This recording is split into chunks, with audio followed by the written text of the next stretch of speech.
Welcome to Behind the Crown Podcast with your hosts, Bryan Hutson and Josh Griffin.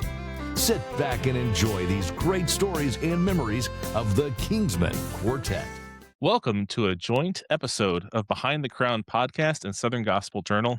My name is Daniel Mount, and I have the privilege today of being joined by Bryan Hutson and Josh Griffin. How are you doing today? Doing well. How about yourself? Doing well also. So has there been any demand recently, any requests for some useless information? There's always requests for useless information, Daniel. That's one of the I think the most exciting parts of our podcast episode is the useless information. And my wife will say, she said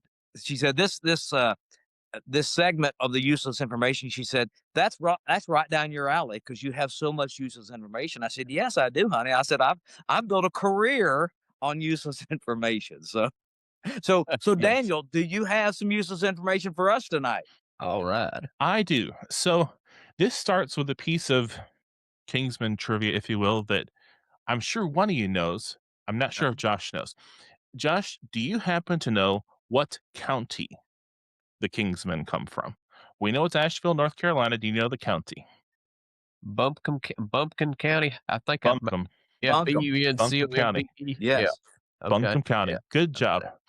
Did you know that there is a word that everybody knows and everybody uses tied to that word? Ooh. So there's a bit of a story to this. There was a politician in 1820. This is going all the way back. Some of our founding fathers were still alive. Yeah. There was U.S. Representative Felix Walker from Buncombe County, North Carolina. He was giving a very long-winded speech, and it was full, if you will, of what people might call malarkey. the kind of thing politicians do a lot of and have ever since. Yeah. But he refused to stop this speech. He said, I'm speaking to the citizens of Buncombe. Well, as a result of that, Buncombe became a slang word for a good 20, 30, 40, 50 years, a synonym for malarkey. Ah. You can say he's speaking a lot of malarkey. He's speaking a lot of Buncombe. Well, that slang word fell out of practice. However, American novelist and historian William Woodward wrote a 1923 satirical novel, Bunk, that he derived from this word, but he coined a word in this novel, debunk, as a response to answering or refuting malarkey. Refuting Buncombe, debunk, is a word tied to the origin of where Kingsmen come from. How's that? That is pretty cool. That is pretty cool. That is neat. Thank you, sir. Yeah. Thank you. I've heard that word pretty much all my life. Did not realize. And when I was a member of the Kingsmen, I lived in Buncombe County. So yeah, that's a great piece of useless information. And like you said, has a significant tie to the Kingsmen Quartet. That's pretty cool. It does. Very full time, Daniel. Yeah, very full time.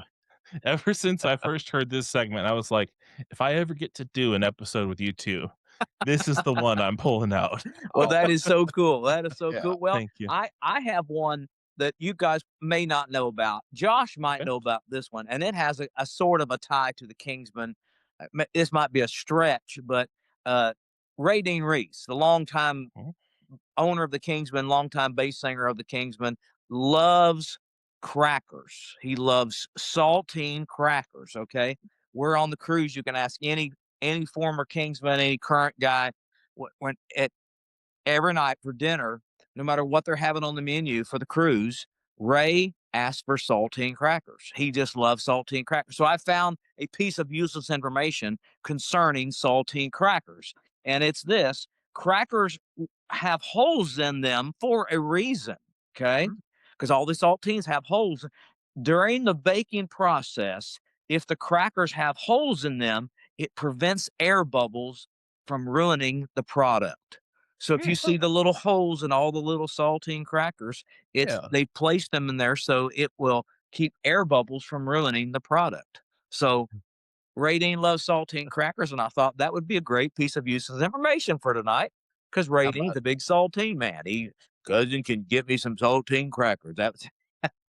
That's one of his favorite things in the whole world is some saltine crackers. So there you Right. go. I can remember back in, I think, year 2008, y'all come and sang at my uncle's church in Pearson, Georgia. And Ray was on the bus, and he come outside to the church, something y'all set up, and he come to my uncle, and he said, "Can I borrow some saltine crackers? Y'all got any there at the church?" And I can't talk like Ray in this Ray voice, but my uncle come to me and said, he said he wants to borrow some saltine crackers. I said, he wants some. Just go get him some.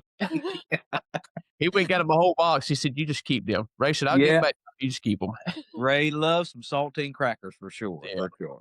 How about that? Well, Daniel, I've been listening the last several days. I've been listening to several episodes of the Southern Gospel Journal. Man, I'm thoroughly enjoying your podcast. I mean, it's very informative, and you've had a wide variety of guests. And man, I love to find out stuff about Southern Gospel, which I've been involved in it for several years. I love finding out things that I didn't know before. And so I applaud you for the work you've done so far on the Southern Gospel Journal.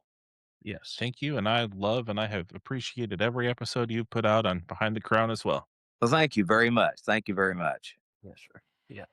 So I was thinking if both of you were all right with it, because this is a joint episode that's going out to both our audiences, maybe we can each introduce ourselves. Could you both share a little about your background? Sure, Josh. Why don't you go ahead, Josh? You're the youngest Sure. here, so. All right. Yeah. 36 years old, live in Fitzgerald, Georgia. Been a Kingsmen fan since year 2000. That was the first time I ever remember seeing them live. Bryan Hutson was there on stage with them at Waycross, Georgia, and the all-night sing. And that night, unbeknownst to me, that night I had the onset of type 1 diabetes attack my body. So while all the groups were singing, the Nealons, Dub Brothers, I was going back and forth going to get Coca-Cola's, water, Gatorade to drink, and I went there mainly to see the Nealons. At that time, I didn't know it because I didn't have singing news. Rex died back in January of that year. So when they hit the stage, I didn't know nothing about that. And Rex went on stage. And I was kind of a little disappointed, So I thought, well, Rex is not with them, so wonder who's next, And lo and behold, to me, the Kingsmen hit the stage. That wall of sound, the guys, Bryan Hutson, Jerry Martin, Parker Jonathan, Ray Reese, Andrew Ishii, Jason Self, Greg Fox. I don't know, Randy Miller might have been there. He might have not. I can't not remember exactly. But then after that, I just fell in love with the Kingsmen. And we started last year on this podcast. And I just kept aggravating Bryan long enough. I said, hey, we need to do this podcast, because I figured I've had a pretty good relationship with Bryan. I said, Yeah, be the perfect guy to do this with. And he's got a long-standing history with the Kingsmen, as far as fan-wise and singing-wise. So we just started on it from there and just fell in love with it ever since. And I appreciate Bryan doing this with me. Near about every week we took last December off, but after that, every week we've been doing an episode, and we've just been having fun. well, for me, my name is Bryan Hutson. I born and raised in Southern Indiana, Southeast Indiana, and I really became involved in music. I tell this jokingly. My father was from the Chattanooga, Tennessee area, and his family, uncles, and he had he had several uncles that could the shape note and went to the singing schools. I mean, from in the early 40s, and great uncles, and all of them could sing and play instruments, and they could, all that was the shape note singers. And then on my mother's side, who was from Southern Indiana, they could all sing, but none of them could read music. And so you had the shape notes, and then the I call them open up, let her fly. Yeah. Style of singing. And that was, I have 2 or 3 aunts that could play the piano. Everybody could sing, had great family harmony. Like I said, nobody could read music. So I really got music, the love of music and the love of gospel music from both sides of the family. So I started playing drums when I was about 13 years old, traveling with my family locally in Southern Indiana and Tennessee and the surrounding states. Joined my first professional quartet. Well, then my brother and I, we formed a little trio called the New Generation in about 1985. And we traveled together for 9 years.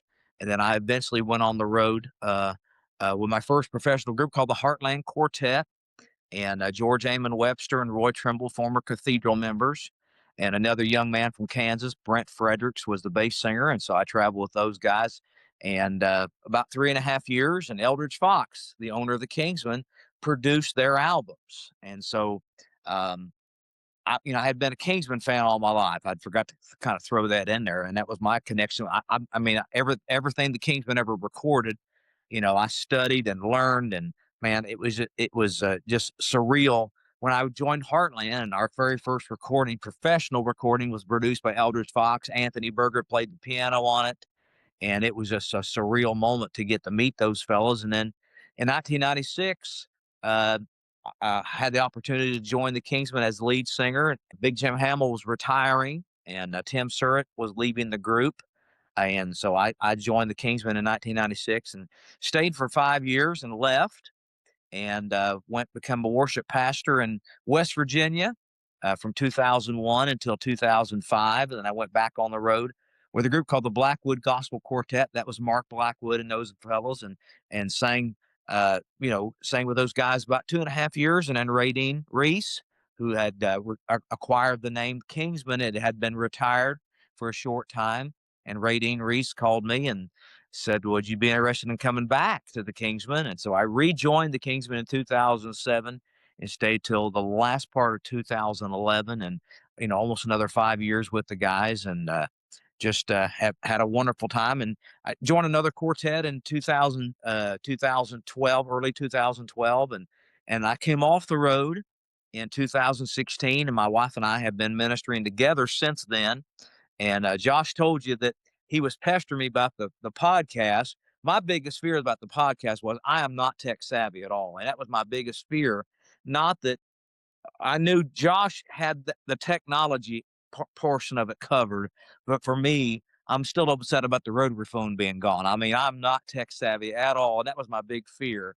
But since we've been doing the podcast, and it's dedicated to Kingsmen, I love talking to the older guys. I love talking to the current group as well. And I really feel like, not that the Kingsmen are above anybody else, but I have a connection with the Kingsmen because not only but I was a member, but I was also a fan. And the Kingsmen, I mean, how many groups? I was thinking the other day, how many groups out there have been continuously touring for 70 years? Yeah, 70 years, and I can think of, maybe a handful, and that's it. And the Kingsmen have stayed, touring continuously, and so that's what we want to do. We want to recognize and honor the guys and honor the Kingsman name, honor the history of the Kingsmen. And so I'm thrilled that the Kingsmen are supporting the podcast. And so we're just going to keep interviewing guys, and we have special things coming up this year. that's right. I'm thankful for the work you're doing with with your podcast, because when was the best time to start it? Okay, 15, 20 years ago, a few more people you could have interviewed. Yeah. Second best time when you started it. Right. There's so many stories you're getting now you might not be able to get in 10 years for one reason or another. True. So just grateful for the work you're doing to preserve this history. There's no question Kingsmen are one of the most impactful groups that Southern Gospel's ever seen. Yeah. Grateful for the legacy. I'll introduce myself. I'm from Northern Ohio and had the blessing of being born to Christian parents. Then it's late teens, about 19 or thereabouts, I started a site called southerngospelblog.com. Later, as the term blog fell out of use a little bit, I later renamed it Southern Gospel Journal. I wrote daily posts every day for 8 years, every weekday. Wow. And then I also got, through that, Nikki Gamble at Horizon Crossroads noticed me and hired me, and I worked for Crossroads from 2010 through 2016. Wow. Okay. So I had the privilege of working for the Kingsmen's record label for 6 years. Yeah. That's pretty awesome. Yes. Yeah, pretty awesome. Well, like I said a moment ago, I'm really enjoying your podcast, and Yes. I listen to a lot of podcasts, and most of them are music oriented, Mhm. and I think that gospel music needs more podcasts, more positive things to listen to, and also promote the gospel at the same time. So Yes. Yes. And I will throw in one mission I have is doing a lot of episodes that tell stories other podcasts might just not happen to tell. Yeah. I had the chance to work with some behind the scenes record company people, tell their stories. I just put up an episode the other day with Chris White, who's a member of the Southern Gospel Hall of Fame. He's not going to be on that many other podcasts. I wanted his story to be told. That's part of why I came back, to tell some of those stories. And it's always a privilege to talk to the current artists who everybody knows also. But a big part of the reason why I decided to, so to speak, come out of retirement was to tell some behind the scenes people stories and people who've been off the road for 20, 30, 40 years. To tell the stories, get them preserved, help people now to know the stories, but hopefully preserve them in a way people some years from now can still hear them too. Yeah, that's very true. That's very true. And that's why we've done a couple of tribute episodes so far, and we have more of those planned for our podcast, because like I was talking to a friend of mine the other night, a lot of the current fans, I mean, Jim Hamill and Eldridge Fox was instrumental in the success of the Kingsmen in the early 70s. Okay. Yeah. The fans now, they both those gentlemen have been gone for so long. Some of the fans now have no earthly clue who Eldridge Fox and Jim Hamill was. So we want to make tribute episodes so that they can, oh, okay, I heard that name. I may have heard that name and seen it on a recording someplace, but we want to actually, talk to the people that knew them and give their perspective. And same with you, to recognize and honor those names, even though they're in heaven now. We can still honor them on earth for their contributions to the Kingsmen and gospel music. So, I couldn't have said it better. Yes, that's right. Well, suppose that we could put this podcast in a time capsule so that someone could open it and play it 100 or 200 years from now. And you never know. Maybe YouTube will still be around and maybe people will play this 100 or 200 years from now. If you were to describe the Kingsmen to someone from another era and culture and century, how would you describe the Kingsmen? Josh, I'm going to let you answer that first. That is a very good question, Daniel. Probably just the only way you can describe them, really, just a big, huge wall of sound. And I'm not talking no bad or noisy sound, just a delightful sound, I guess you would say. Something that you could also feel and that you could enjoy, really and truthfully. Yeah. Not only the music, but the message behind the songs as well. Yeah. I would say high energy quartet. Of course, they're now using accompaniment tracks and back in the day when I was there, when I first got there, we had a live band. So I would say just high energy music, high energy, biblically based songs. I'd say high energy, biblically based songs, great vocalists, batten down the hatches, here comes the Kingsmen. I mean, that's what I would say. Batten down the hatches, here they come. So, yeah. I don't have much to add. The only thing I would add is if you can imagine a scale of intensity of a song from 1 to 10, let's just keep it real simple, a 1 to 10 scale of intensity. Well, you might have a rock concert that stays at 8, 9, or 10 the whole time. And you might have a coffee house singer who stays at 1, 2, 3 the whole time. Yeah. One characteristic of the Kingsmen concert, especially in the live band era, is you will go 1 to 10 and that will happen multiple times. Yes, that's correct. That is correct. And in a song like Love Lifted Me, it might happen in the song. That's true. Song. That is exactly right. That's exactly right. And it was, and the Kingsman program, at least the years that I was there, program was designed to do that. It was designed to start off easy, and then you get to a peak, and then you bring the people back down again, and you're peaking, you're raising and lowering the intensity of the program the entire time you're there, and also just and allowing God to work, and allowing. Especially during the years that I was emceeing, we had so much material that we designed a program all around that we could be able to call a song that we felt maybe God was directing a certain way, and we could pull out a song and to I guess to reach that goal of Mhm. intensity and reaching people and allowing the Holy Spirit to work. Yeah. Yeah.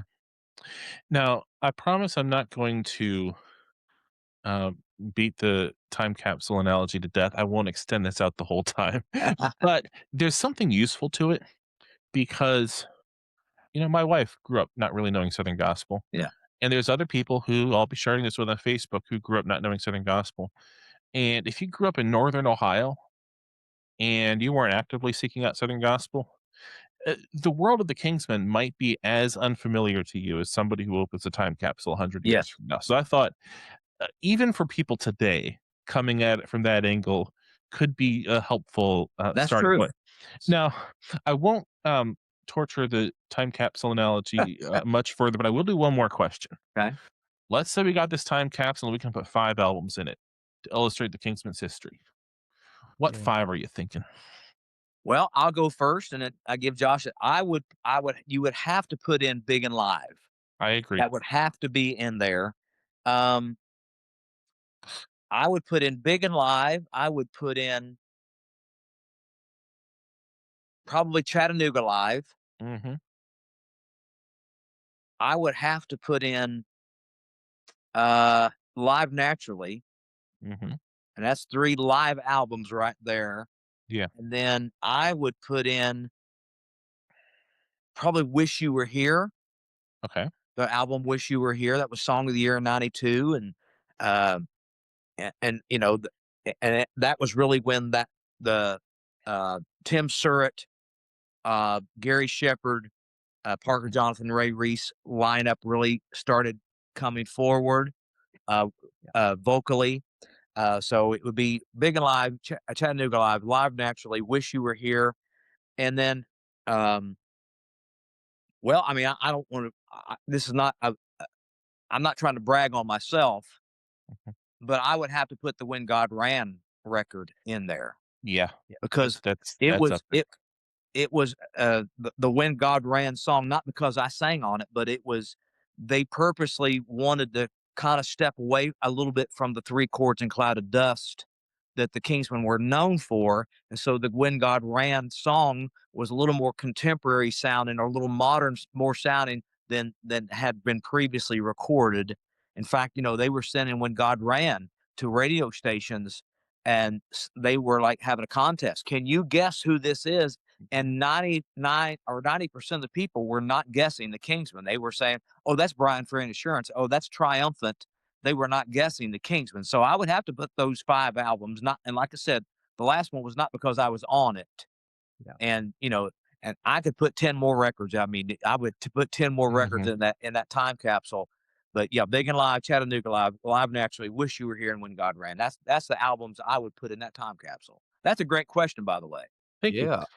And Josh, yes. And by the way, I was Mickey Gamble and the rest of the crew at Crossroads had just started reaching out to some bloggers at the time, and I think it was David Bruce Murray who posted audio from it. But I was at least part of the online discussions around that contest, and I have fond memories of that. Remember it well. Yeah. Well, Josh, what 5 would you say, Josh? All right, so I had to break my phone out here because where I won't butcher the title name. So, of course, Live Naturally, I'll say that one. That album right there, Big and Live, which I got autographed by Nick Bruno, Dean Reese, and Johnny Perrick.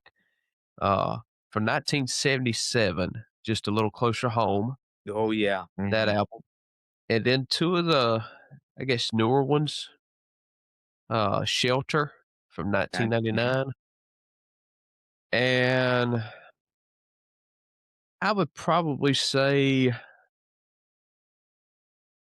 Victory Shout. Add that one Okay. as well. Yeah. Okay. And if you don't mind, I was thinking through a top 5 as well. And I have a hard time not going all live albums because that is so much the first thing people think of who know the Kingsmen's music. Yeah. So as soon as I thought top 5, just instantly my head went to Big and Live, Chattanooga Live, Live Naturally, Live at the University of Alabama, best album opening of any album ever. Yes. Like, yes. not just Kingsman album. You don't get a better album opening and get the crowd into it from second to one than how that album kicked off.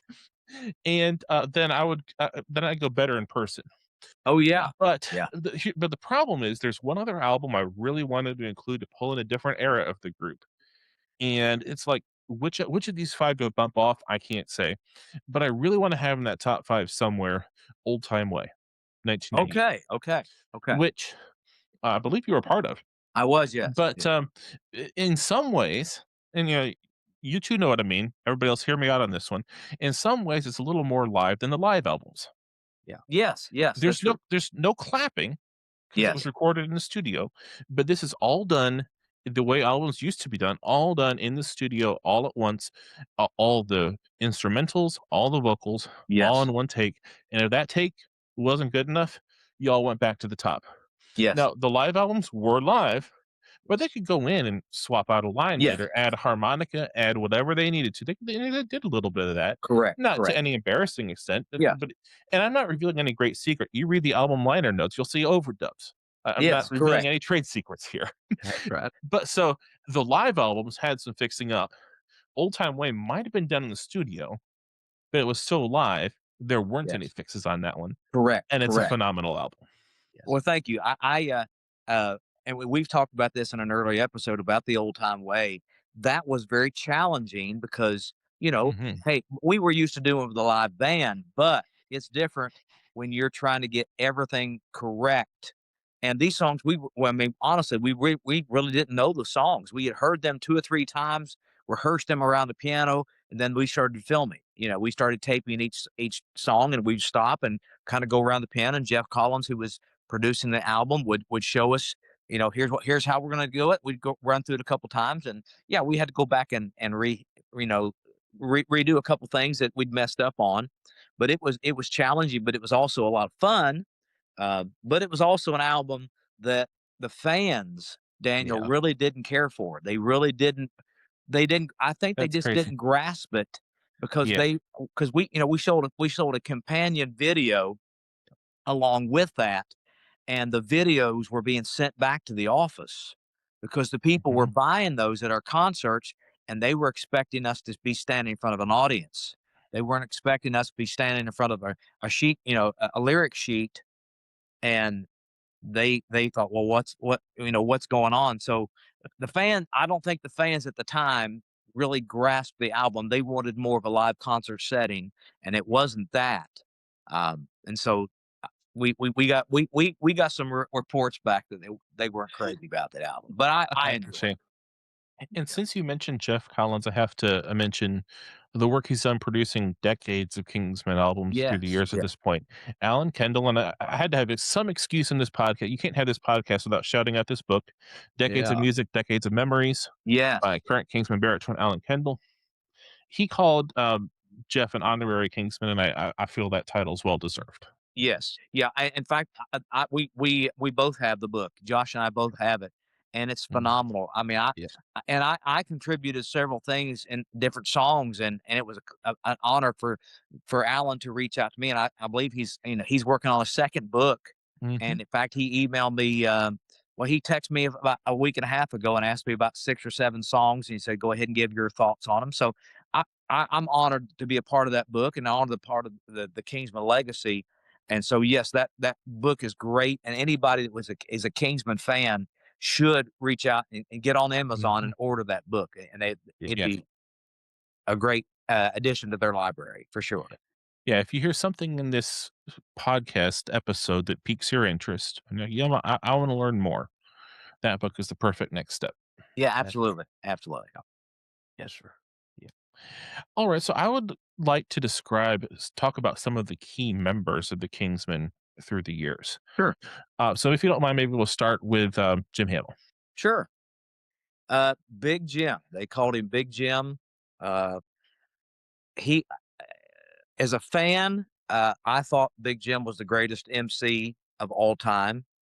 And even as a Kingsman member, he was still the greatest MC that's ever been. Most people most people, when they talk about Hamill, they talk about his MC skills, and I don't really feel like he's got the recognition he deserved for a lead singer. He was incredible. He had an incredible range. He could sing the low stuff. He could sing the high stuff. He had the little falsetto that he could flip up into and sing the pretty stuff. When he would sing it, he'd say the old man still got it type of thing. But he had a great feel for arranging music. He knew what the guy's strengths were. He knew what the guy's weaknesses were, and he was able to what I call direct traffic. And what I mean by that is he would call the program, um, and then when he got to the little later in his years, he was still there. He wasn't singing as much, but he was still on the platform, still directing whoever it would be it Arthur Rice or Tim Surratt to sing his part, to sing the melody. Um, and so he just had a way of handling an audience.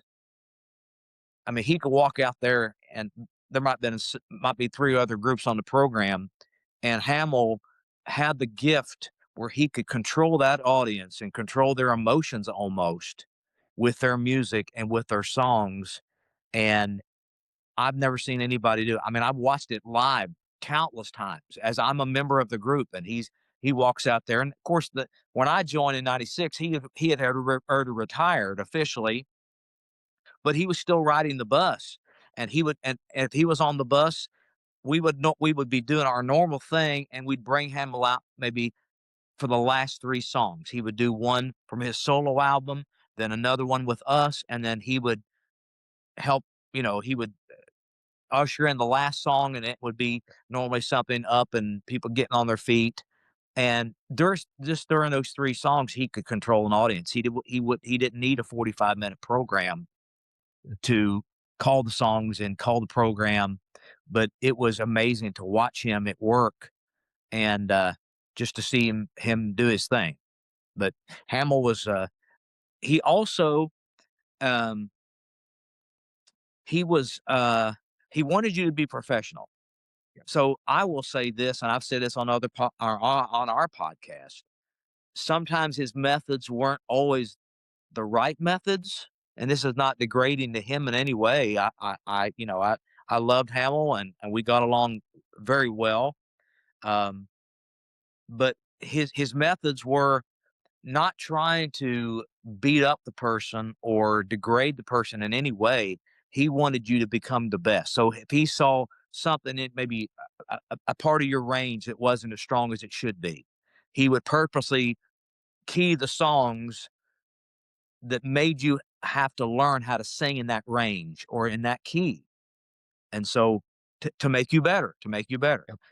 If he saw you goofing off on stage or talking or whispering, and there's times I've seen gospel groups today where they're doing way too much talking on the stage between themselves. Man, if Hamill ever saw you do that, boy, he would call you out in front of 2,500 people that night on stage, and it would teach you never to do that again. Yeah. Don't turn your back to the audience. You never turn your back to the audience. If you have to communicate, you say what you have to say, and you get back to focusing on the program. So that was Hamill. But ultimately, he wanted the best for the Kingsmen. He defended the Kingsmen, and any guy will tell you he might have been a little rough on you as a person, but if he ever saw anybody else taking advantage of you or trying to take advantage of you, he was the first one to stand up and put a stop to it. So to me, that was Jim Hamill. An incredible lead vocalist. I would say one of the top 5 lead singers of all time. That's what I would say for a quartet. Yeah, absolutely. Yeah. I can remember back in, I want to say it was year 2006 or 7, 1 to 2.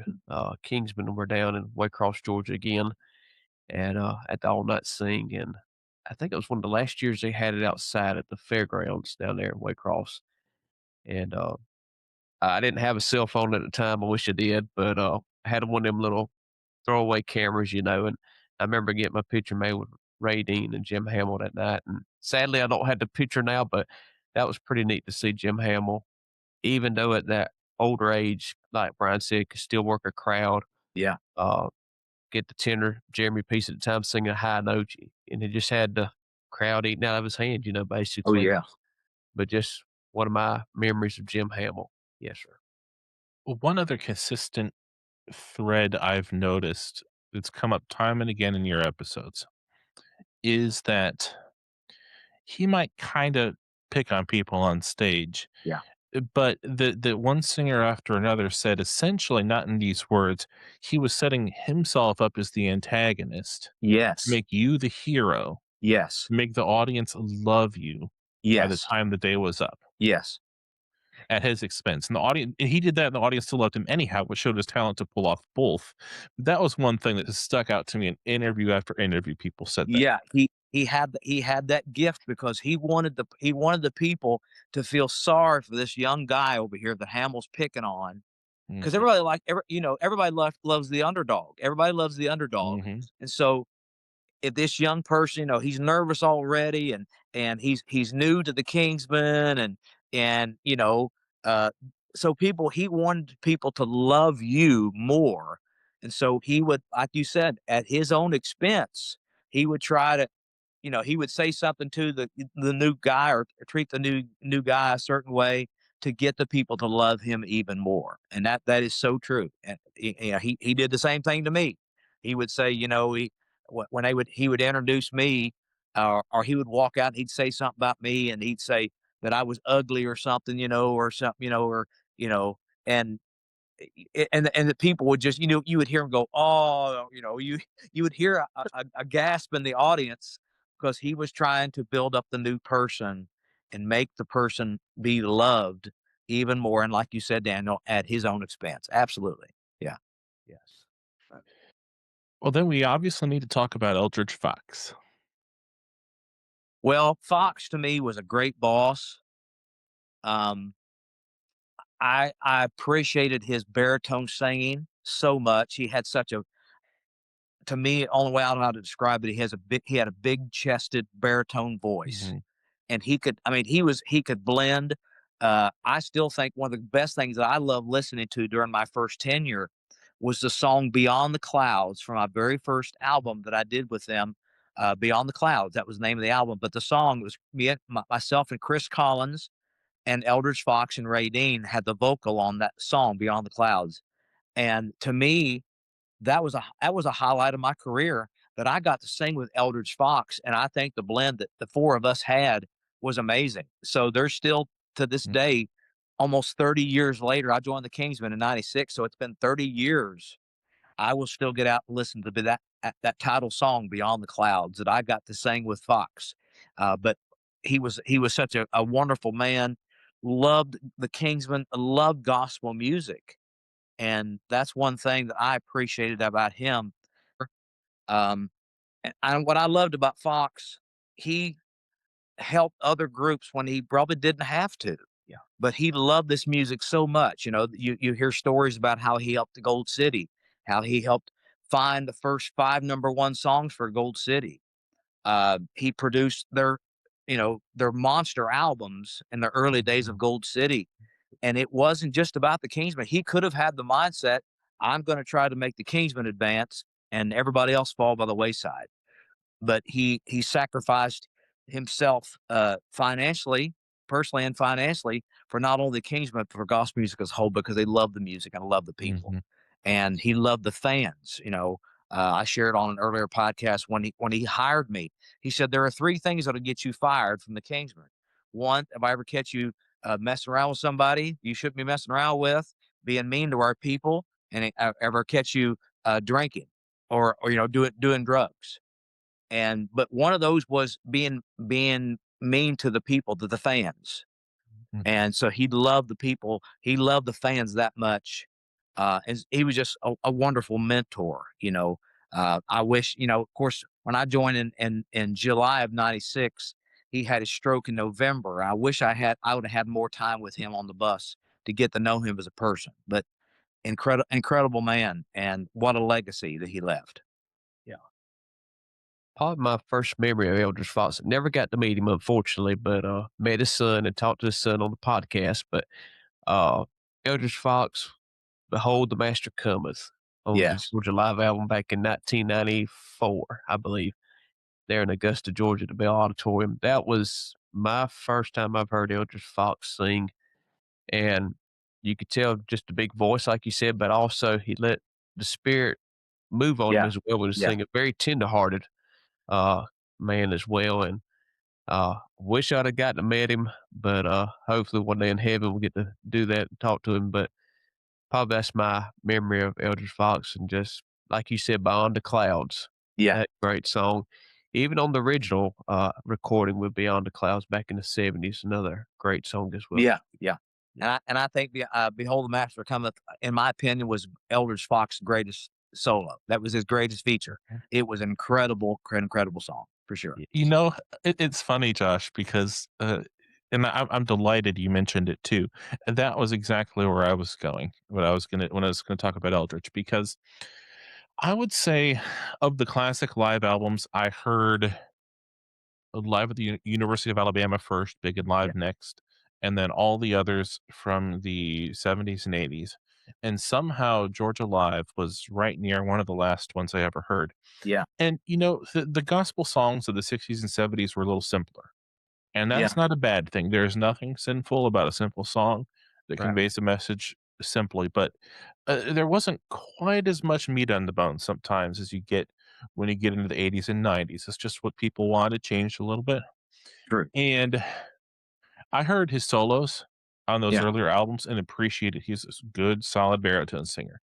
When I heard Behold the Master Cometh, the light bulb went on. I get like, now I get why Eldridge Fox is Eldridge Fox. Yes. Like, that captured so much personality. Oh yeah. So much heart.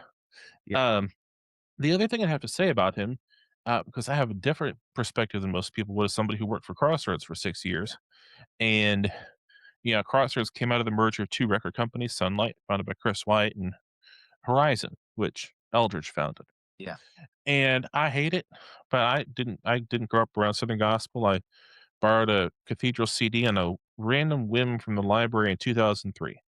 And then started listening to Southern Gospel Radio, subscribed to Singing News all within the next year, learned all the groups. 6 years later, I was working for Crossroads. But to hear, it wasn't a reverence in a bad way, but just working around people who had worked with him every day for decades.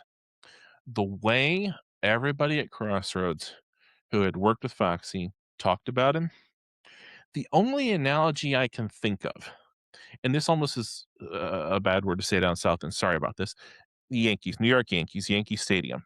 Yeah. I'm only saying it because the original Yankee Stadium they tore down 20, 30 years ago. Yeah. They called it the house that Babe Ruth built. Yes.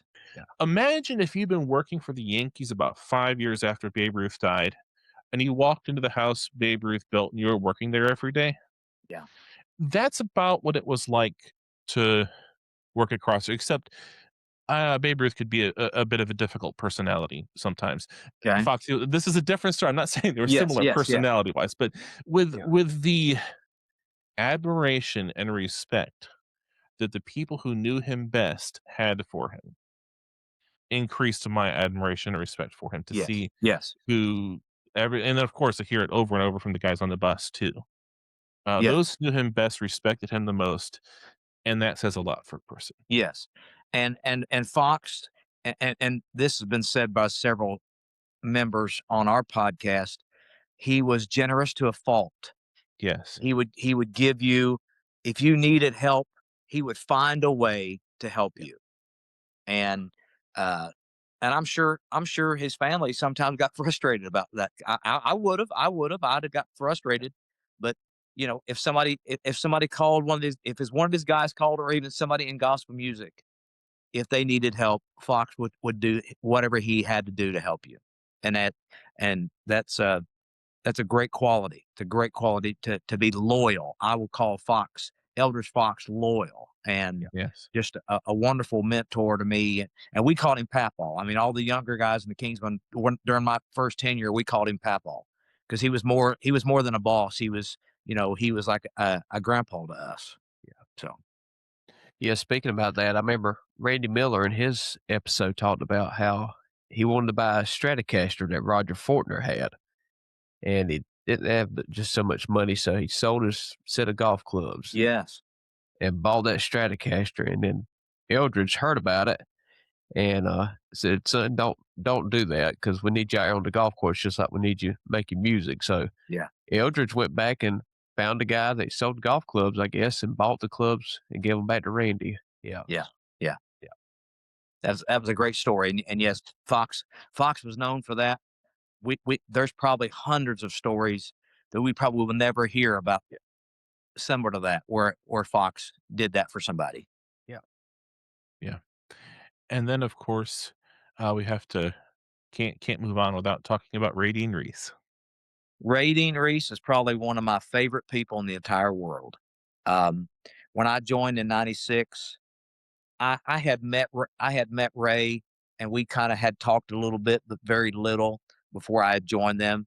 Because the group I was with, Heartland Quartet, we worked an occasional date with the Kingsmen, and during that time it was, Chris Collins singing tenor, and Tim Surratt and Parker and Ray and the band. Anthony had left by then, and so Ray and I really became friends in '96, and even though he was, 20 years older than me, um, uh, we really hit it off. We really hit it off. Ray during that time, he was just the bass singer, and but he really took the new guys under his wing and helped you, and I'll never forget, my dad passed in '99 during my first tenure, and Ray Reese helped me because he had lost his dad. And in fact, his mom had passed away. His mother had passed away during my first tenure, and we sung at his mother's funeral. But when I was really struggling around '99, the last part of '99, going into 2000 with my dad's death, Dean Reese really helped me. There was many mornings that I would be in the bed in my bunk, underneath his bunk, crying over the loss of my dad. And he would pull my curtain back and he would say, "Are you dreaming about your dad again, cousin?" I said, "Yeah, I am." And he was he was a friend. He really was a friend. And when I left, and then I came back, and when I came back in 2007, now Ray has the ownership of the Kingsmen. He not only is the bass singer, but he was a great boss. And we just picked up where we left off with our friendship. And Ray took care of me. Ray and Brandon both took care of me, and I'll forever be in debt with that. But Ray is a funny guy. He's a funny person. He doesn't mean to be funny, and even to this day, I've left the Kingsmen in 2011 during my second tenure. I left, and we still talk every couple weeks, and he's just one of those guys that probably one of the finest I've ever known. And I've known a lot of men in my lifetime, a lot of guys that have poured into my life. But Ray not only poured in me musically, but I've come to cherish our relationship. And so I tell people, Ray, and you can't talk about Ray without doing Ray. You talk about, "Hey, babe, cousin," so that's just who Ray is, and one of the most iconic voices of all time. You instantly recognize Ray as soon as you hear a group, whatever lineup it was, that's Ray Reese. You instantly know his voice. Yeah. And I count as an honor to be considered his friend. Yeah. Neat. Yeah, Dean Reese, my favorite bass singer of all time. Just somebody that's been friendly to me over the years. I remember when he was traveling with the group, go see him live and in concert, getting to talk to him. And then, like Bryan said, when he come back at his second tenure, Bryan called me up on stage to sing with the Kingsmen. And boy, I probably messed him up for sure, but that was always fun, a highlight for me. But Ray let me sing with him, and Ray tried to hand me his bass mic a couple of times to sing. I said, "No, you hold that mic. You gonna sing with me because I need all the help I can get." But just super friendly guy. Love Ray Dean. I actually talked to him this past weekend and called him and talked to him on the phone just a little bit, and sounded great. He sounded like he was doing great. But just a fantastic guy. Like I said, just my favorite bass singer of all time, and just thankful for his kindness, his and Brandon Reese's kindness over the years, and all the Kingsmen. But yeah, I Yeah. appreciate Dean Reese. Yeah. There are a number of people who could theoretically have been part of reacquiring the Kingsman name and carrying it forward for a new generation. I'm grateful it was Ray Dean that did it. Yeah. Same here. Same here. Same here. Well, just for the sake of time, I think we maybe talk about a couple other people a Okay. little more briefly, but let's just talk about a couple of the Kingsmen members who are now in glory. Okay. So let's say something about Squire Parsons.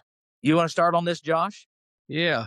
Got to meet him on the Singing at Sea cruise back in 2015, and they had a little Kingsman reunion there, and just Brian got me up on stage afterwards to get a picture made with him and some of the other guys, and just a giant guy, tall giant man, but Mhm. what a great songwriter, great singer, and just a great humble guy. Love Squire Parsons. Yeah. Well, I would say for Squire, I first met Squire probably I'm going to say early 1990. My brother, myself, and my cousin were in Huntington, West Virginia, recording uh, making a recording, a little studio there in Huntington.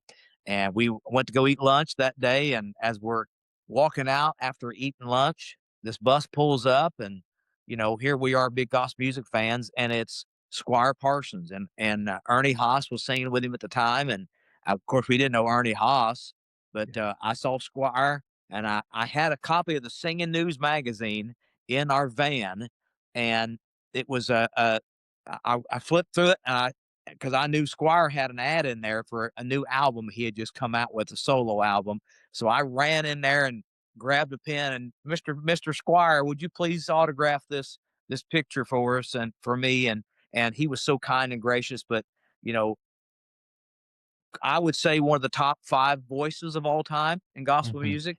Incredible singer, incredible range, but um, songwriter, I would have to say within the top 5 greatest songwriters of all time. How he wrote Mhm. so many classic songs, and we could spend an entire podcast just naming off Squire Parsons songs. But I mean, Sweet Beulah Land has to be included in Yeah. the top 10 songs of all time for gospel music. And but how he could just he had in my opinion, he had a special relationship with God. Not saying Mhm. he was any better than anybody else, but you could just tell when you was around Squire that he had a special relationship with Jesus. And of he was one of my true heroes. And I don't use that word lightly anymore as I get older. But Squire Parsons was one of my heroes, and my favorite all-time Squire Parsons song was "Oh, how sweet the name of Jesus." When Yeah. he starts that song, I mean, it just takes me back as a child. And one of the greatest videos, uh, uh, I would say about a 6-minute video, is on the 40th anniversary reunion at the National Quartet Convention when they go into "Lovely Name of Jesus," and Squire starts to preach a little bit at the end of that song before they finish it, and he starts preaching, and I mean the glory bumps, as Hamill would say, go up and down my arms to this day. Still, when he "Lovely Name of Jesus" is my favorite all-time Squire song. And if I had a bucket list, and I wish I could go back one time, and I did on the Singing at Sea cruise.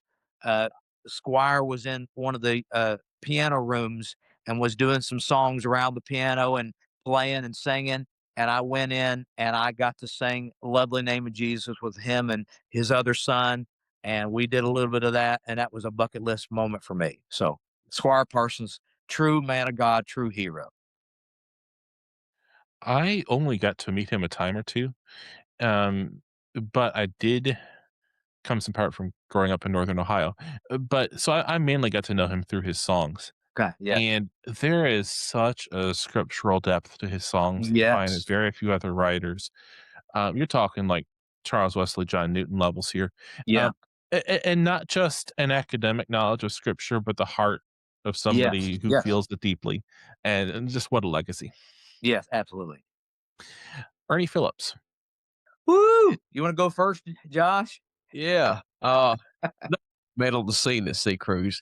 Actually, before that, in 2016, I met him. He was filling in with the Kingsmen. It was in between tenors, and we was going to. That was the fifth Sunday night in January, I believe. And met him, got my picture made with him after the concert, and then a couple weeks later, I said, "Hey, I'll see you on the cruise." He said, "Okay." So me and my twin sister was on the cruise late one night after midnight walking around, and we didn't see him, but out of nowhere, he jumped out and he scared us. This little short man scared us, and he got us good, but he come up to us, and he said he remembered me, which made me feel cool, Yeah. But I introduced him to my sister, and he hugged both of us. He said, "Whenever y'all see me again, just call me Papa Ernie." Wow. One of the Wow. best tenors of all time. He's top 3 of my favorite Kingsman tenors. When Crossing Time Shall Come, Yeah. of course we do not die, but When Crossing Time Shall Come is probably my favorite song that featured Ernie Phillips with the Kingsmen. Well, Ernie to me was another one of my heroes, and when I got to finally meet him, and we've talked about this on the Behind the Crown podcast, I was like a fanboy. I mean, it was like I was a basketball player meeting Michael Jordan. A high school player meeting Michael Jordan. To me, that was Ernie. And then not only did I love his voice because that's the voice I grew up hearing. And then when I met him and found out how down to earth and what a godly, kind man he was, no ego. I mean, if he had an ego, I never saw it. And let me tell you, many a time when he was with other groups, or he might have been with the Land of Sky Boys or Squire's group, and they'd be singing along with the Kingsmen, he could have very easily, guys, said, "Hey, I made this song famous. I'm going to sing this song during our finale." We'd get the groups up there together, and he was always that kind of person. He was pushing the other guys out for. He wanted the other tenors to sing. He could have said, "Hey, no, I made this song famous. I'm going to sing it," but he was never that. It was almost like when you would compliment him or brag on him, it almost embarrassed him. It almost embarrassed him, and he was just so humble, and it wasn't a fake humbleness. It wasn't anything like that. He loved people. He loved encouraging younger singers, and he was just one of those guys. And countless people have told me through the years how he encouraged them, countless tenor singers and other singers too. But for me, Ernie Phillips uh, was a hero of mine, an absolute hero. Never heard anything bad ever said about Squire or Ernie, either one.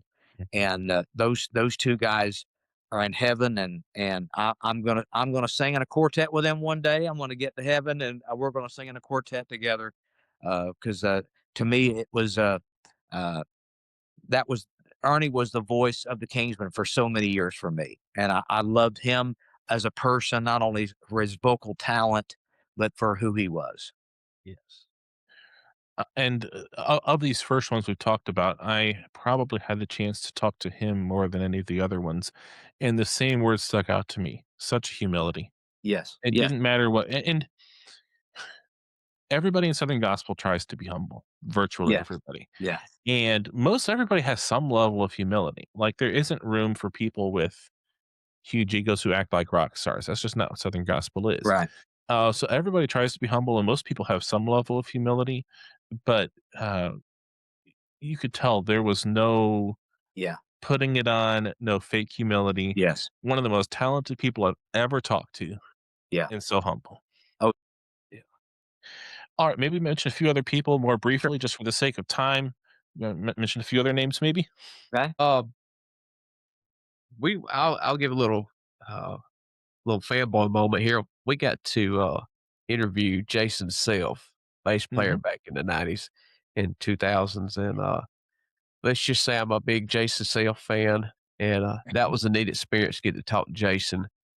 Matter of fact, before we come on tonight, he texted me and texted just a little bit, but that was a great experience for me, and also Gary Shepard and Tim Sherritt. Hmm. Yeah. And just all these guys, really, Daniel, Brian. Oh, yeah. Just to talk to all the guys that we have talked to, Nick Bruno, that they would be willing to talk to somebody like me. Man, I'm blessed. Yeah. Yes. Well, I would have to me, you'd have to throw Johnny Perrick in this. You'd have to Yeah. throw Perrick because Perrick came in early 70s, and he really set the standard Yeah. for the high tenor singing, blood and guts, and that's the only way I know how to say it. The blood and guts type tenor that the Kingsmen were known for so many years. Perrick set the standard for that. Because up to that point they had some great tenors. Jack Henderson and some of those guys that sang in their early days. Jerry Red was a great tenor as well. Kermit Jamerson was a great tenor for the Kingsmen. But when Perrick come in, it was a different style, and it was just high and loud, and so Big and Live was a perfect name for that first album that they did, the come out monster album, the Kingsmen. So Perrick has to be included in that because he's had so many, the most emulated tenor of all time. I mean, every tenor that's ever, I can see, on Glory Road, they're emulating Johnny Perrick, even if they're not even in the Kingsmen and they're just in a local group singing Glory Road. If they do that little move, they're doing Johnny Perrick. Yeah. And so even to this day, if Harold Reed, he's the current Kingsman tenor, if he does that move this weekend with the Kingsmen, he's doing Johnny Perrick, So you have to include Perrick in that. And iconic voice. I would have to say Tim Surratt. I think Tim Surratt is one of the, and he's the one that introduced "Wish You Were Here," and myself and other lead singers have sung that song, and I think done very well.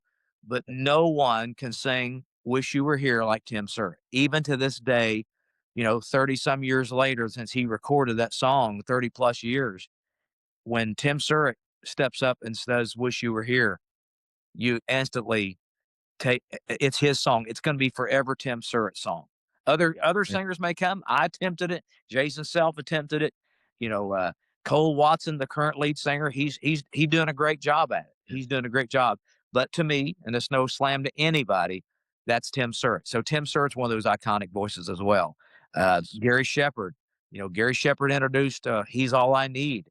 He did the Go and Tell Somebody. He did stand up. I mean, you have to include Gary Shepard in that list too. So, and even the guys that I travel with and was a part of, the Chris Collins and the Jerry Martin and Harold Reed and all those tenors that came in, and Jeremy Peace,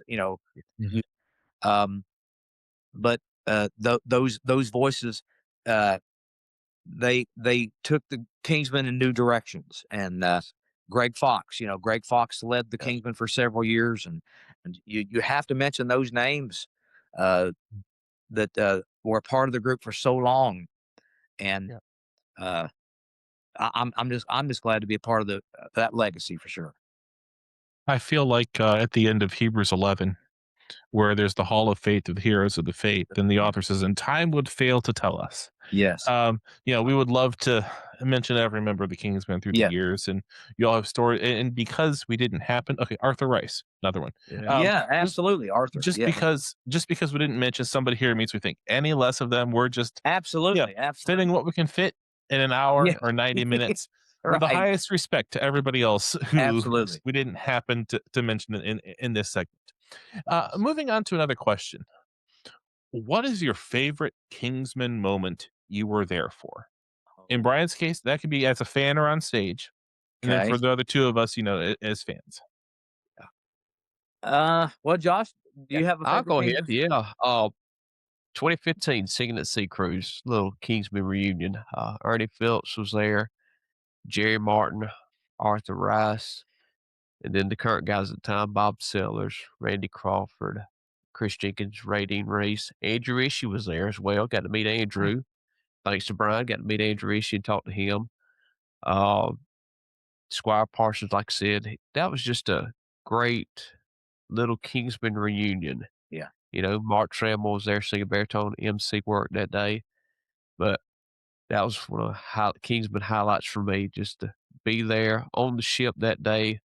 Where was we at in the Atlantic Ocean down there, or down near Mexico, where was that, and just a great time. Yeah.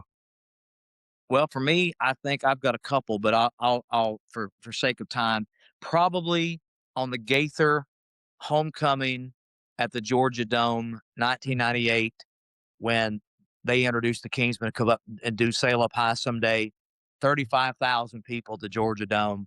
And not only that, and so many people, but so many legendary gospel music on the stage behind us. I mean, we had the Goodmans, we had JD, we had, of course, Hovey and Jake Hess and all those legendary people, Rex Neal and all those guys, all those people were on the stage behind us, and we're up there and singing, and 35,000 people at the Georgia Dome. So that was a highlight for me with the Kingsmen, and as the group, we got to enjoy that together. And I've always been a team player, always will be a team player, and that was a highlight for me for the Kingsmen.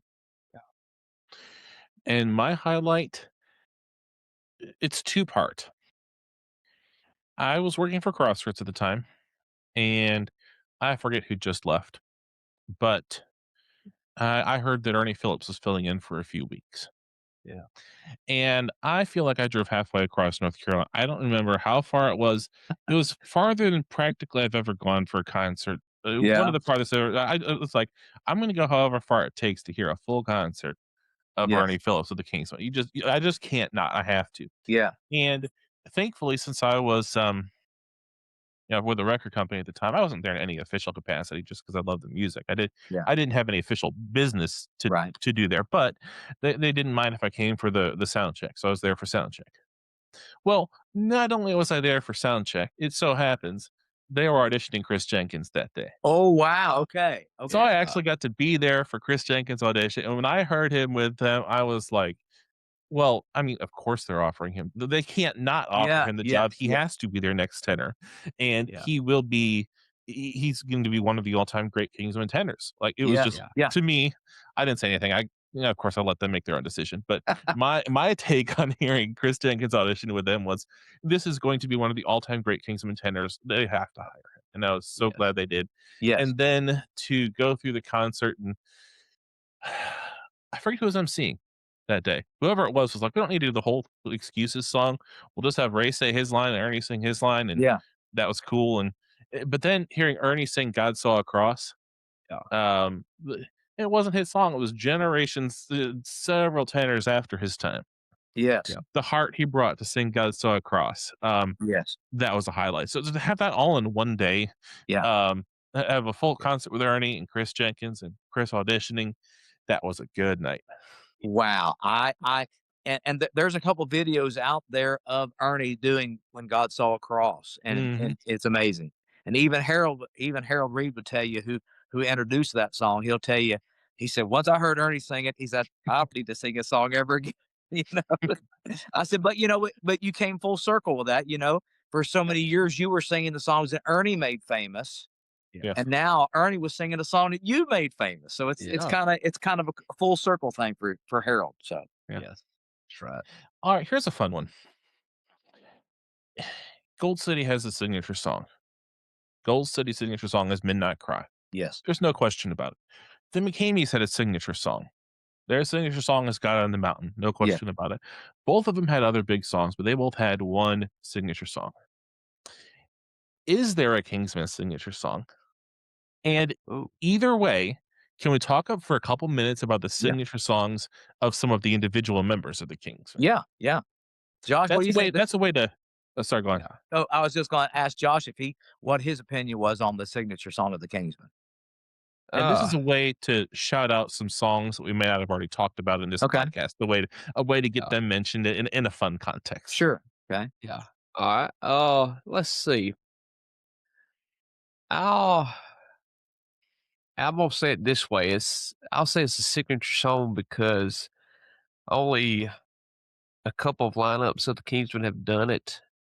Of course, Wish You Were Here, but that's still carried on. I'll just say my favorite song, I'll Live Again.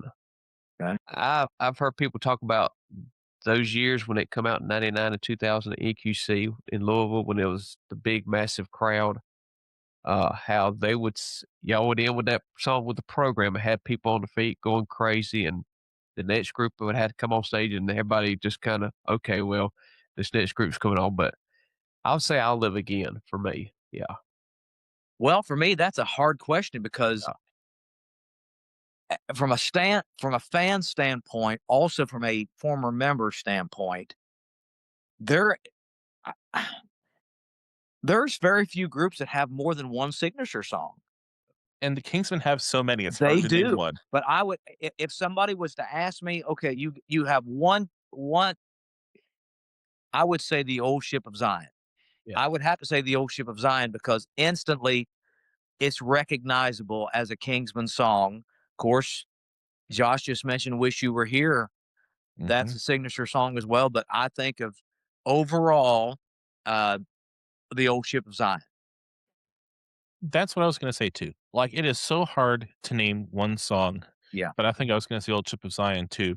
Um, what was it? Singing at the Smokies, Bryson City last year. Yes. Kingsmen were there, and Ray Dean came out for a night. What's the song they put Ray Dean on? Of course, they have him sing Old Ship of Zion. Yes. Yes. Yeah. And of course, everybody came unglued. Oh yeah. Yes. Absolutely. Absolutely. It's just one of those songs, and and on the original, and this is kind of I've never shared this on the podcast, but on the original, when Ray is doing his verse, get on board, that little note. He's Rabbit Easter of Jeff and Sherry Easter fame. Rabbit Easter, incredible steel guitar player. Every time we would work with Jeff and Sherry Easter and Rabbit was there, he'd walk around, and as soon as he'd see Ray, he'd go, "Get on board." Yeah, he did the same key, and it made everybody laugh. And he would do it 20 times a night. Every time he'd see Ray, "Get on board," And so that was what Ray was known for. But the Old Ship of Zion, but that's that has to be to me that's the Kingsman signature song. Yes. And then I think it would be fun, and I agree. I think it'd be fun also to talk about signature songs of some individual members. And I'll kick us off this time with two that have already been mentioned because they've already been mentioned. And that is, although he sings so many other phenomenal songs, including "We Do Not Die," there's something about Ernie Phillips singing "When Crossing Time Shall Come." Yes. There's that. Actually, I'll mention three. Eldridge Fox singing "Behold the Master Cometh." Yeah. Talked about that one. And then Brian, you singing "When God Ran." Thank you. Thank you. Yeah. So I got to mention those three. It's three that we've already talked about. Yeah. And then turn the floor over to you to talk about some more. Well, Gary Shepherd, I think his signature song is "He's All I Need," which I loved. Other songs he done. I loved. Let's see, "In the Name of Jesus" from Live in Dayton. But "He's All I Need" is his signature song. Tim Surt, of course, "Wish You Were Here." Arthur, I would have to say would be "Play for the Hungry Are Fed." That was his signature song. Hamill had a lot. Of course, he had "Excuses," and he had the Apple Tree song and songs like that that people love to hear him sing. I think a song that was overlooked was on the Anchors Away album. Hamill did "The Lost Sheep." Yeah. It's incredible. You can look it up on YouTube. It's an incredible song written by Ronnie Henson. And Ray Dean, "Shake Hands with the Poor Boy." It was his signature song. "The Healing Stream" was another one of his signature songs. Parker Jonathan had several. He had I love to hear him sing "Hiding from His Voice" from the Live in Dayton recording. "The Name That Set Me Free." "The Name That Set Me Free" was a great song that featured Parker. Also, "The Cross Is Won Again." That was a great song that kind of featured everybody, but Parker had the verse on it. Let's see, Johnny Perrick, of course, "Glory Road." He also had "Look for Me at Jesus' Feet" was a signature song for Perrick. Fox, you mentioned that. "Behold the Master Cometh," but so many signature songs down through the years from the guys, especially during the years. And of course, you got to mention "Love Lifted Me" when you're talking Ernie Phillips. Hitting the big high note at the end, and I still get that. I still get that out every now and then to get me get my blood flowing a little bit. So, Yeah. and the current guys are doing great with their signature songs as well. That they're bringing out songs that, of course, that was recorded earlier. But what I love about the current group, they're still bringing out new songs, and they're trying to get those introduced to the audience. And there's just so many iconic, and we're going to do an episode of iconic Kingsman songs, and we're going to touch on some of those songs that we grew up loving, and maybe some obscure songs that people need to go back and give a listen to. Yes.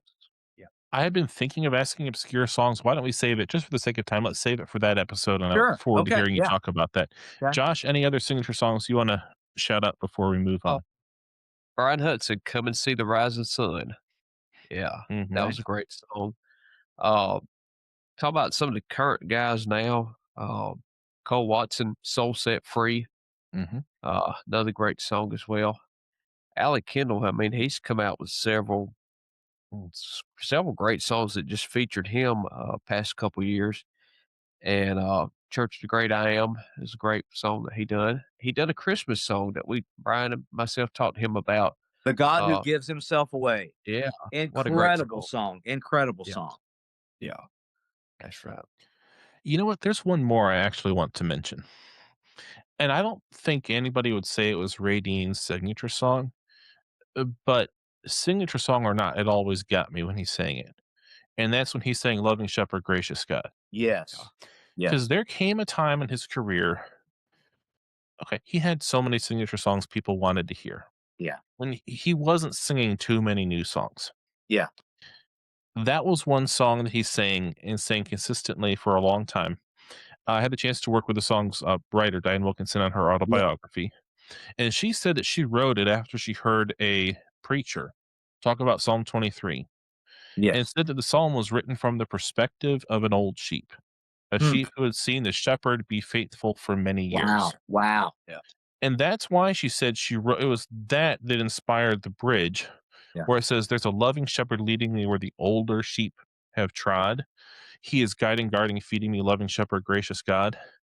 When Ray Dean sang that, I mean, in part because I knew that, but in part how he sang it, you see this sheep who's known the shepherd for a long time.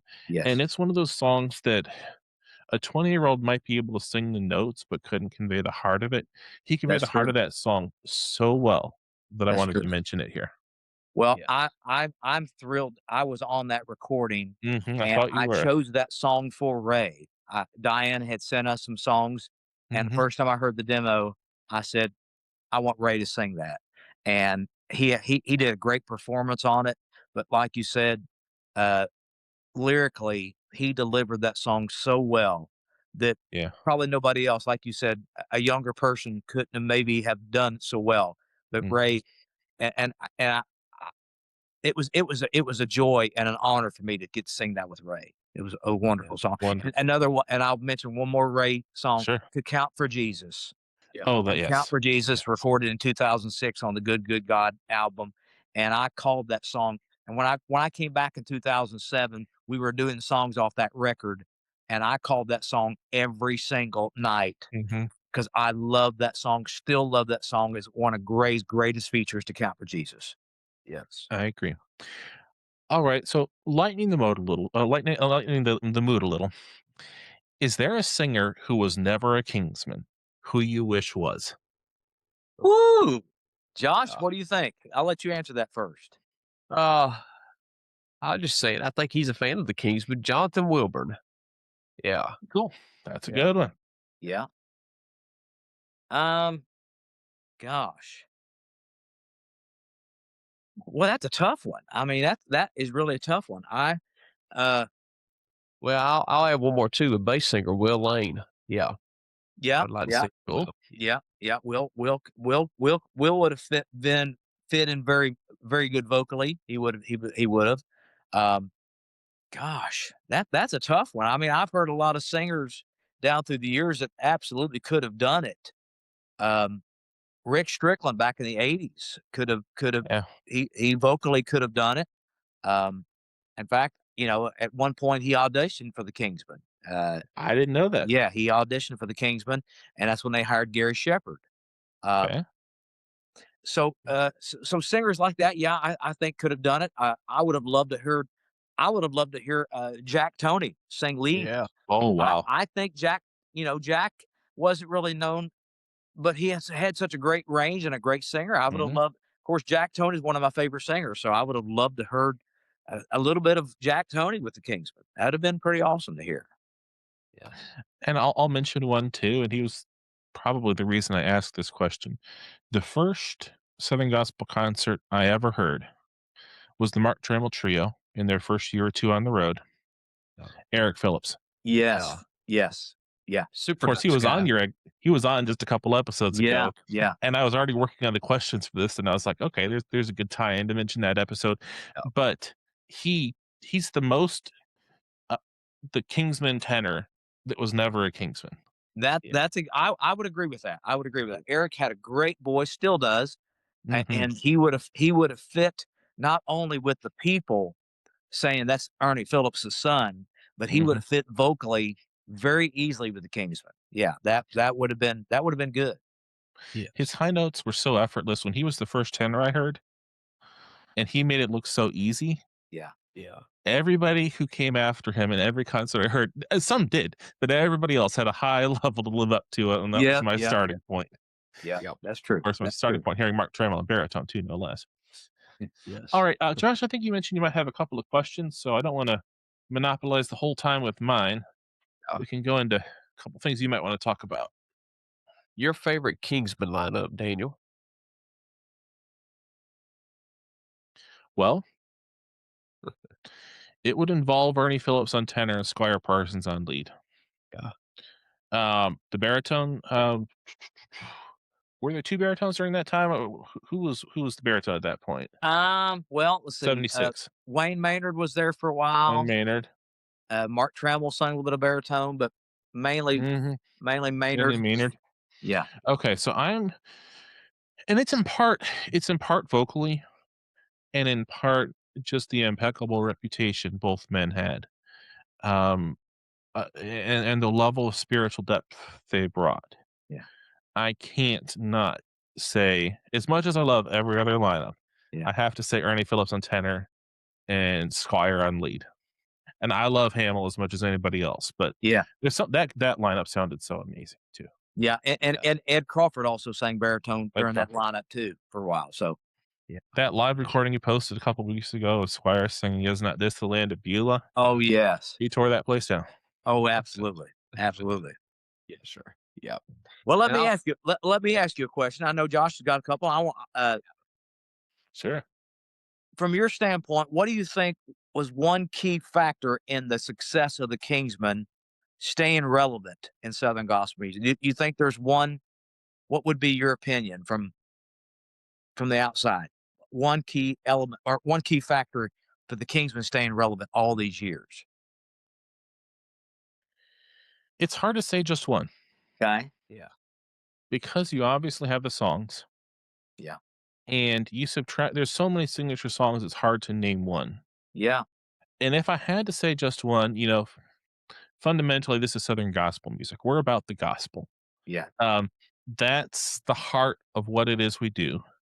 And there were so many songs that conveyed the gospel so well that I'd have a hard time saying anything else. Yeah. If I only had to say one, I'd say songs. If I had to say another, I would say something I referenced earlier between the singers and the live band, how they could take the dynamic from a 1 to a 10. Yeah. And would several times in a concert. There were other groups that go from a 1 to an 8 or from a 2 to a 2, 3 to a 10. I don't know if there was anybody else who could bring it all the way down. Yes. And then all the way back up like they could. Yeah, that I agree. I agree with that. They that was a gift. They had that gift, and I agree with that. And you can't say there's only one factor. Part of that was Hamill reading the room. Yes. Part of that was the songs. Part of it was the singers. Part of it was the live band. It's all of it together. Yeah. So that's almost cheating the question to say that, but just speaking to the result rather than the factor. But right. Yeah. Oh, My last question for you, Daniel. What is your all-time favorite Kingsman song? What is Daniel Mount's all-time favorite Kingsman song? Yeah.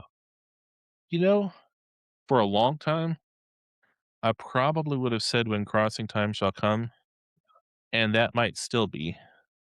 And I hope they bring it back someday. But after hearing you post that live version of Squire singing Is Not This the Land of Beulah? Yeah. There's something about, I've loved that hymn for a long time. There's something about that version that might take the number one spot. Wow. And if I'm allowed a top three, I'm probably going to say Behold the Master Cometh. Yeah. I agree with that. I love the songs with heart and depth, both. Well, I have a question. So about your podcast, and you're doing such a great job of that. Thank you. What do you think your overall goal is for your podcast? Here's the fun thing. I don't know if I have a goal this time around. Okay. I had the privilege of seeing all the success I could want to see the first time around. Yeah. With not only putting up a daily post for 8 years, interviewing just about anybody in the field except Bill Gaither. I got to meet him, never interviewed him. Okay. But it's like anybody I wanted to interview, I had the chance to. I had the chance to work for Crossroads for 6 years. I mean, does it get better than that for somebody? Yeah. Okay, does it get better than that for somebody who doesn't have the vocal talent? I can play. I'm a church pianist. I can play a little piano. And if I had really, really like, if I'd had a burning desire to be on the road, piano would have been my only shot, which is part of why I like groups that still have pianists. But I always had a heart to be part of my local church every Sunday. I had a calling to church music, help my church with church music. That's just been where my heart's been my whole life. So it doesn't get any better than working for Crossroads. And the nice thing is, I don't feel like I want to prove any points or I need to prove any points. I just wanted to come back to talk to people I enjoy talking to. Yeah. And tell some stories that I thought might not be told if I didn't come back. There's a couple episodes I've already recorded and a couple more I hope to record someday, especially the behind the scenes people.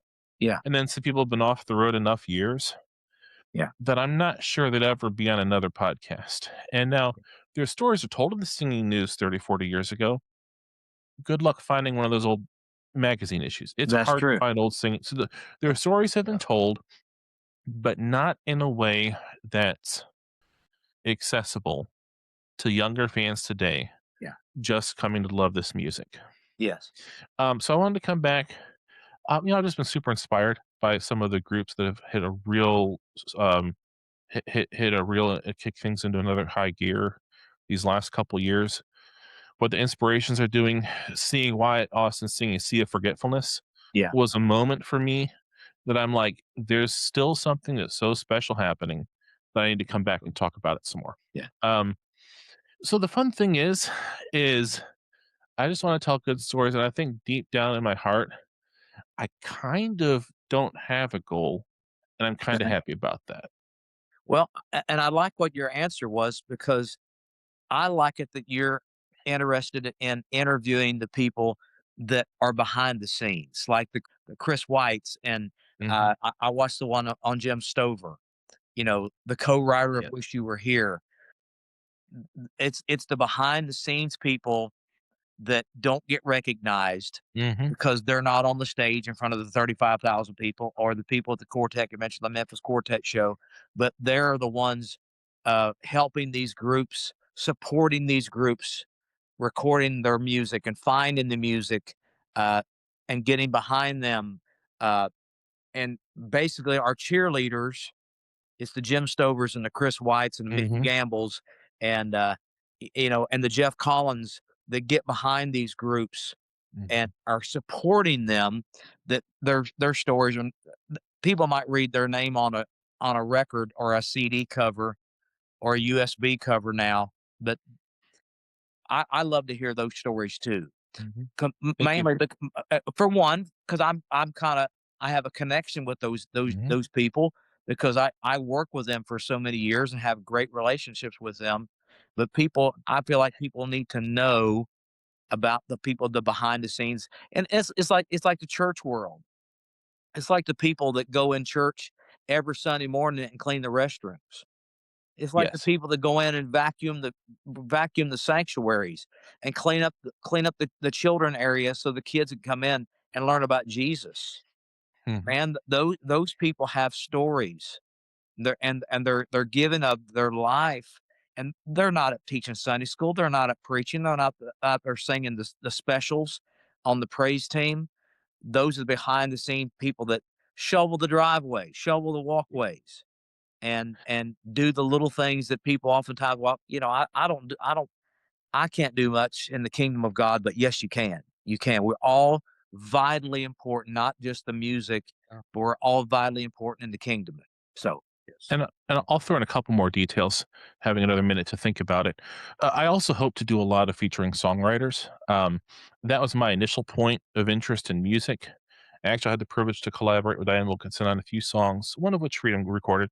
I don't think any of the other ones have gotten recorded, done some other writing through the years. So to tell the songwriter stories is another Yeah. big goal. And then the other fun thing, like why this year? Well, this year is 20 years since I first started blogging. It's also 10 years since I left Crossroads, Wow. and this year I turned 40. Okay. So Yeah. I was like, could I have a better midlife crisis than to go back and talk about Southern gospel still? Like, that's for me, somebody wired like me. I don't think I could think of a better midlife crisis than this one. That's great. That is great. That is great. Oh That man, is great. I like that. That's good. Oh, I'll mention this right quick, Daniel. Sure. Before we ended up here, but our main goal with this podcast, Behind the Crown podcast, of course, is to dedicated to the men, the message, and the music of the mighty Kingsmen, but to get these stories out from Bryan Hutson, from Johnny Perrick, Nick Mhm. Bruno, Gary Shepard, Dean Reese. For these will be preserved for future generations. Yeah. I never thought I would do this, but I'm glad I took it on and got Bryan to help me. And Bryan, I tell you, he does a great job getting all these gentlemen scheduled. I do the small part. Bryan actually does the big part, and I appreciate him doing that. But and I would much rather somebody else have done this and be excited every week to hear this. But I'm just more excited now than when we started with this. What Gary Shepard said to us was he kind of got emotional when he said it, but he said to do it all these years and like all these older gentlemen, and then come off the road, just don't want to be forgotten. Yeah. You know, Mhm. Yeah. and as a big Kingsman fan, I promise you, they're not forgotten by me.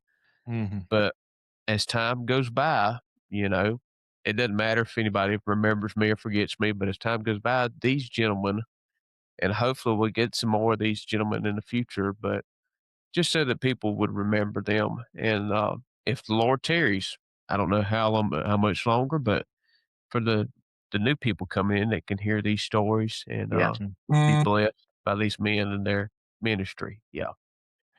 Well, Go for it. Sorry. I was just going to say, for me, the Kingsmen were such a vital part of my life growing up. I liked Elvis Presley. I was a fan of Elvis Presley's music. And I grew up as a kid in the 80s. I was an 80s kid, 70s and 80s. But as a teenager they're in the 80s. The Kingsmen were my group. They were like, at the time, the rock and roll bands, the kids I went to school with, they liked Kiss and all the rock and roll bands and things like that. For me, it was Southern gospel. It was the Kingsmen Quartet. And I love interviewing the former guys that I grew up listening to, because I want those guys to know what an impact they made on me. They made on me. I seen them as guys that were standing up there singing for the Lord and playing music or singing, and that's what I wanted to do. And so let me tell you, and I've said it 150 times, and I'll say it 150 more times. When I was able to join the Kingsmen and join the group that inspired me to want to do music, that was a dream come true. So I love honoring the guys that I grew up listening to, and I want them to know they just weren't a member of the Kingsmen. They made a lasting impact on my life, and they inspired me to want to do what I've been able to do for the last 30 years. And they were a part of that. The Kingsmen, yes, but individually, the Wayne Maynards and the Gary Shepherds and the Arthur Rice and the Johnny Perricks and the Dean Reese and all those guys that inspired me. I want them to know how much I value now as a friend. I get to call them guys friend. I get to call Tim Surratt my friend. That's so cool to me. And it's just something I'm going to treasure for the rest of my life. I have two questions I'd love to close with. But before we do that, I want to add on to something you both said.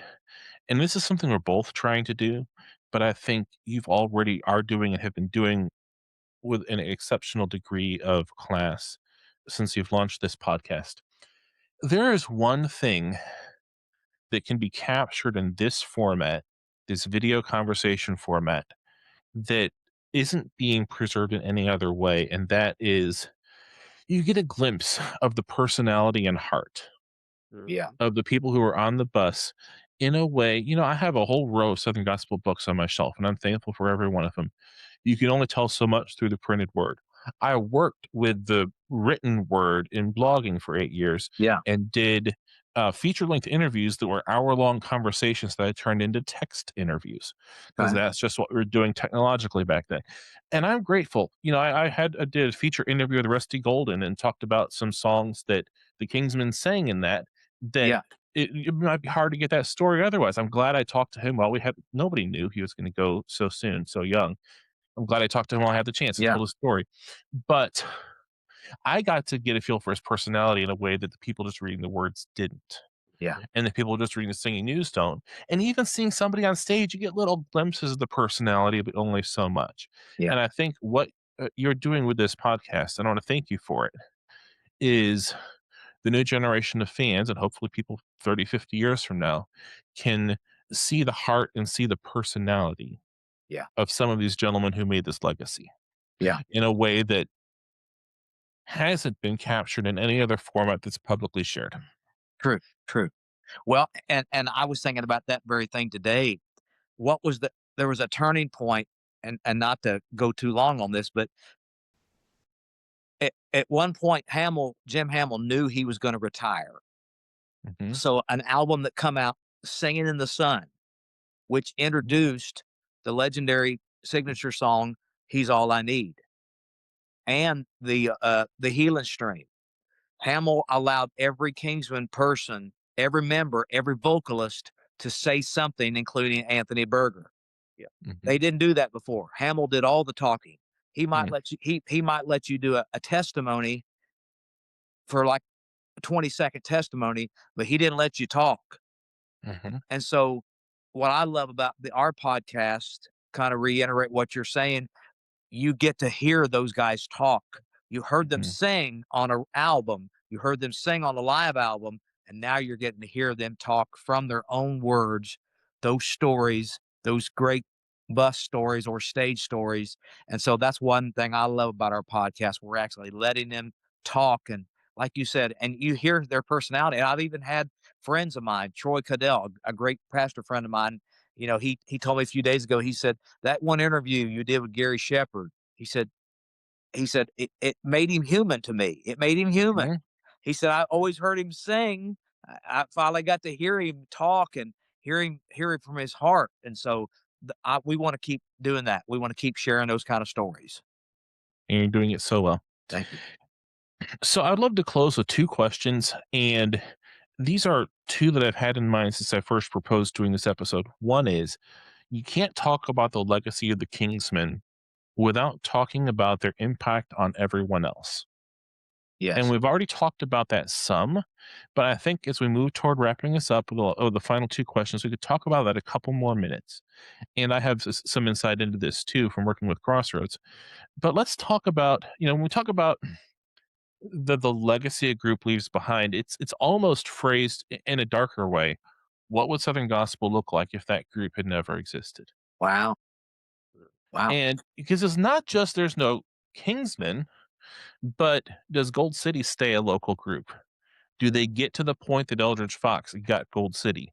Yes. Then Eldridge Fox, some of these artists have started building reputations, but does what Eldridge Fox did to launch the McCameys and Karen Peck and New River Yes. and so many other groups on trajectories to become the top groups in the industry.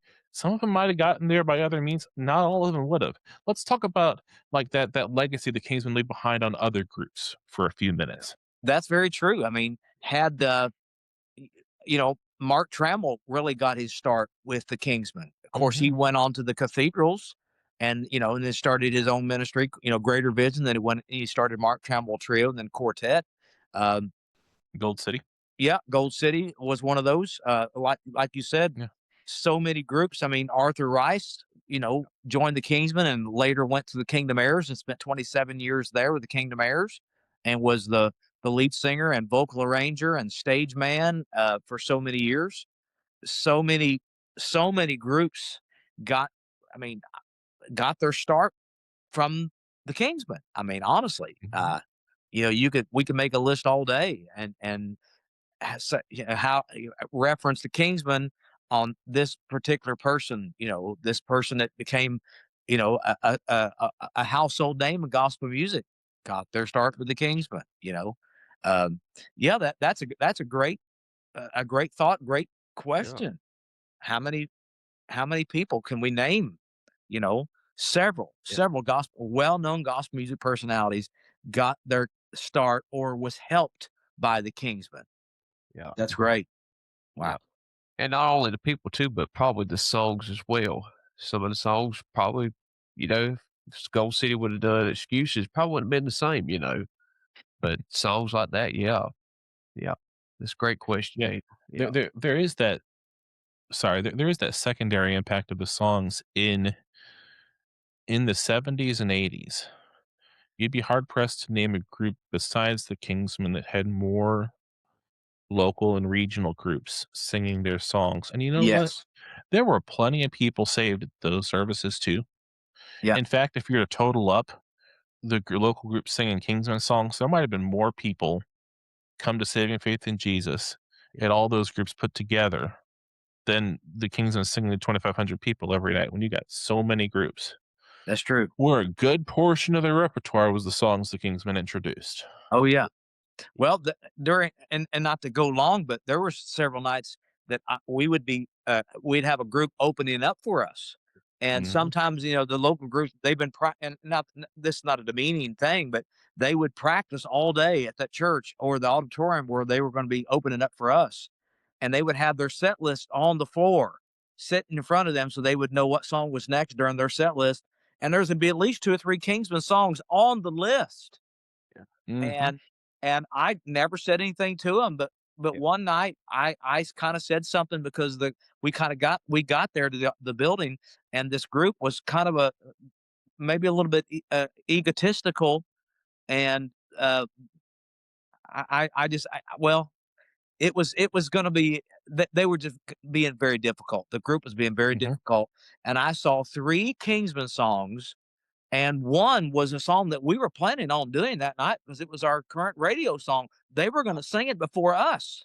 And I said, was that your set list? Oh yeah, that's our set list tonight. I said, well, we're for sure going to do one of those songs.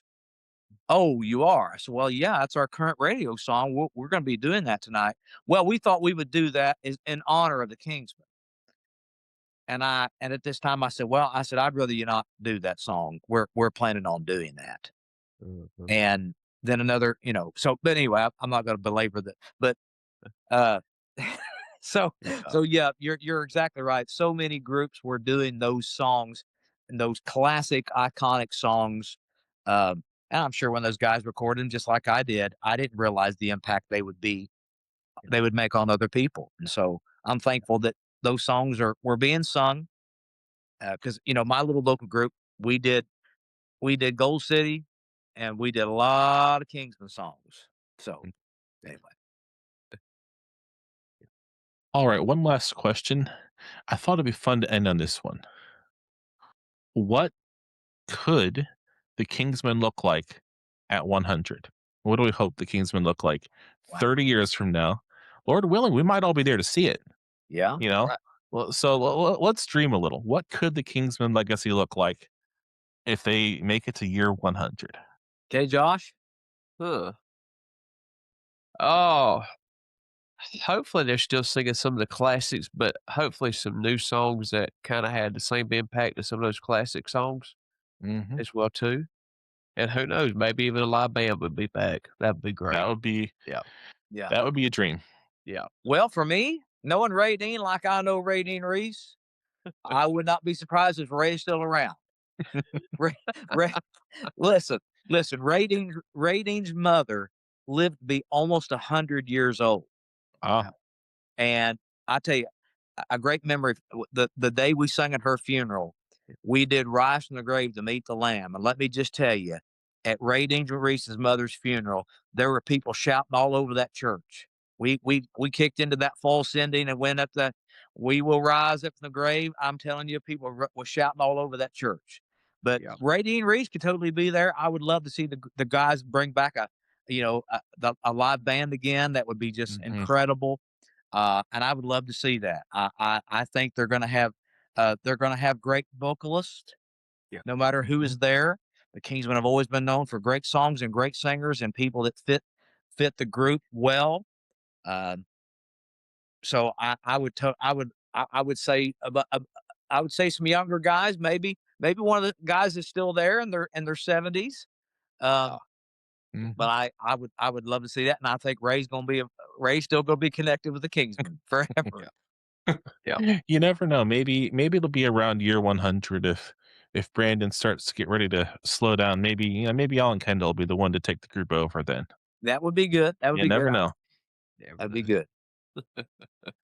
Yeah, sure. All right. Anything you'd like to say where people can keep up with the podcast? Definitely want to give that a shout out. Yeah, Josh, go ahead. Yeah. You can be sure to follow Behind the Crown Podcast on Facebook and on Instagram, and subscribe to our YouTube channel as well. Also, you can listen to Behind the Crown Podcast on Apple Podcasts, Spotify, Amazon Music, iHeartRadios, and all major podcast streaming platforms. Thank you. And I'd say the same platforms. You can find Southern Gospel Journal, as well as you can read written transcripts of the interviews at southerngospeljournal.com. Thank you so much to both of you for coming on. I have had an absolute blast talking about the history of the Kingsmen. We have too, Daniel. We appreciate you coming on, man, and you just keep the Southern Gospel Journal. You keep doing that, and keep finding those great stories, and keep sharing the gospel as well and talking about Jesus during the podcast, because ultimately that's what we all should strive to do, whether we're talking or doing music or whatever. It should always point to Jesus and his love for us. Yes. That's the goal. Yeah. And to the listener, I would say thank you for listening to this joint episode of Behind the Crown Podcast and Southern Gospel Journal. Thank you for listening to this episode of Behind the Crown Podcast with your hosts, Bryan Hutson and Josh Griffin. If you would, please like, rate, and share this episode. Join us again for another episode of the Behind the Crown Podcast.